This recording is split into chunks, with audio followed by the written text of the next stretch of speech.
So, Sarah, I see that you've written that you're having some trouble with making appointments. Can you tell me a little about that?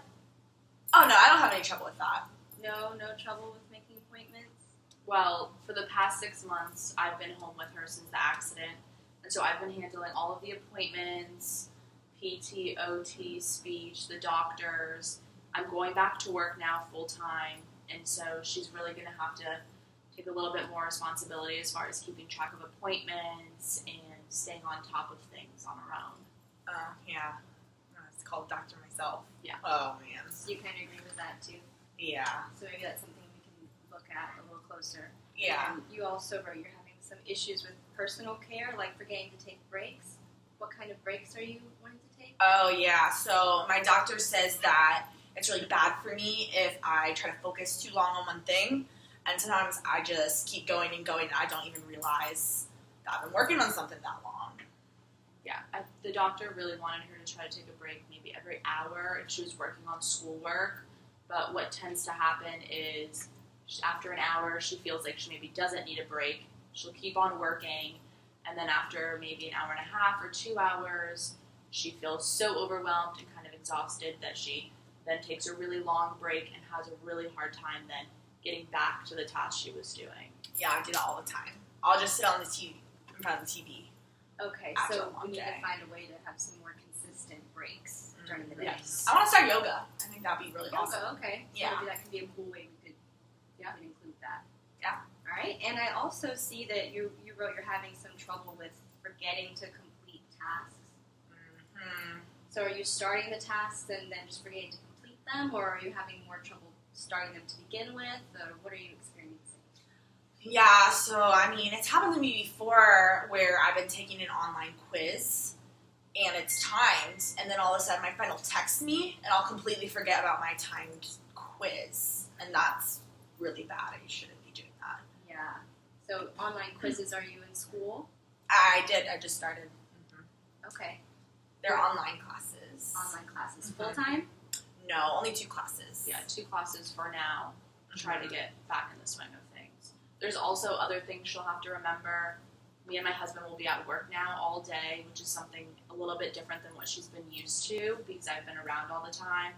We have a few dogs. I'm going to need her to remember to let the dogs out. I'd like to be able to leave her home for the day if she's working on things and maybe leave a list of chores like completing some laundry, doing certain things that I've been doing for her, but we'd like for her to start regaining her independence and really remembering to follow through with all of these things on her own. Mm-hmm. Okay. And that's a lot for me. I never had to do that before. Okay, so you really are motivated to work on that too. Mm-hmm. Okay. Just a lot. It's a lot to learn at once. Mm-hmm. And you also mentioned that you're having trouble organizing your days. Does that have to do with both the chores and with schoolwork?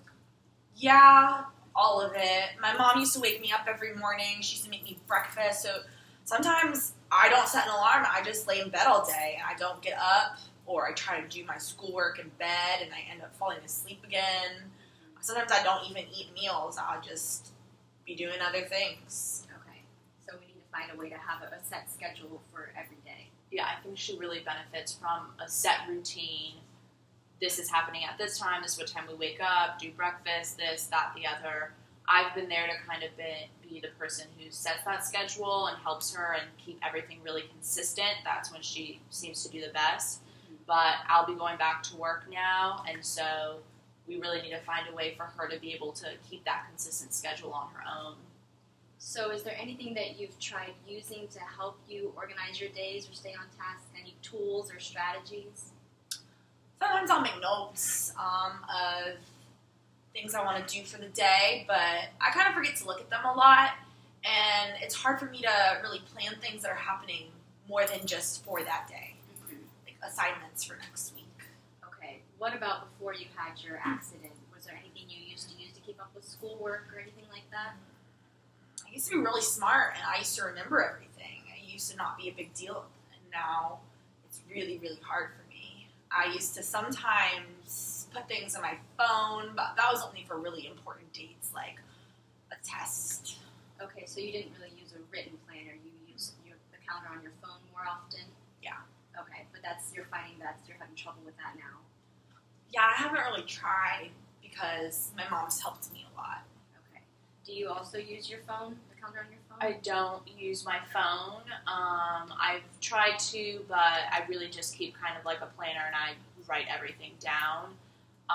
That's how I like to keep track of things. I've tried to have her do it that way, but she seems to not like writing in the planner. I think maybe, if anything, she'd probably use her phone a lot more than a planner. I'm on my phone a lot. I text my friends sometimes, so it's always on me. I don't usually forget to have that. Okay. Well, based on some of the things that we've talked about today, if you'd be open to maybe trying to learn more about using your phone, and since you're already familiar with it, maybe we could come up with a plan to help you organize your day that would use some of the technology you already know how to use. Does that sound like a good way to start? Mm-hmm. Okay. Thank you.